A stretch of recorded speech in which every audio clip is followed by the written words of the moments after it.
Le Toulousain Isha a dessiné sur un scénario de Chris Debien le Dream Punk, Lucy Lou et les Arpenteurs de Songe. Il sera en dédicace dans la librairie Terre de Légende le samedi 16 avril.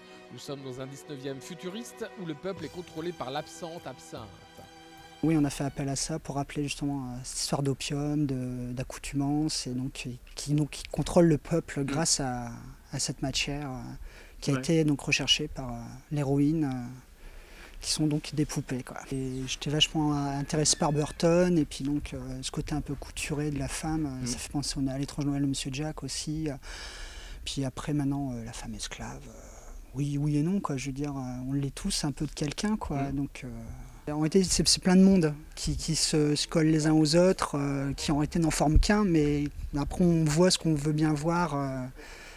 Donc par la manipulation donc, de certains, pour l'intérêt d'autres, voilà, quoi. Donc après une nouvelle faction qui va prendre plus d'importance, qu'on vous distingue juste un tout petit peu dans le premier tome, qui sont les maraudeurs, qui eux perçoivent vraiment ce qui se passe et donc qui essayent de réveiller un peu toute cette population, quoi.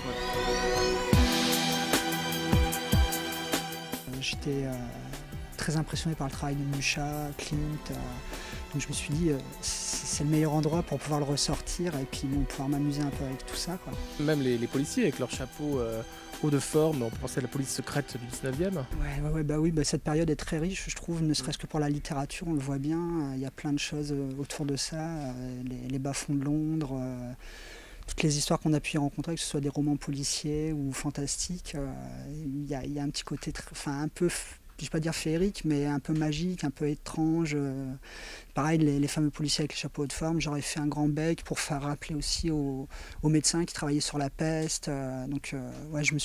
J'ai pris plein de choses qui pouvaient être un peu dérangeant, mais en fin de compte qui est un peu ce qui s'est vraiment passé à cette époque. Et donc essayer de garder des références réelles, mais en les pervertissant un petit peu pour donner ce côté un peu fantastique. On reste, Dieu merci, à la merci d'un engrenage, d'un verre de Campari, du bon vouloir. Il y a un petit personnage qui est pareil, qui est un peu emblématique, qui me suit partout depuis quelques années, qu'on a jugé bon, glissé dans la BD, parce qu'on trouvait qu'il collait bien avec l'univers, le monde.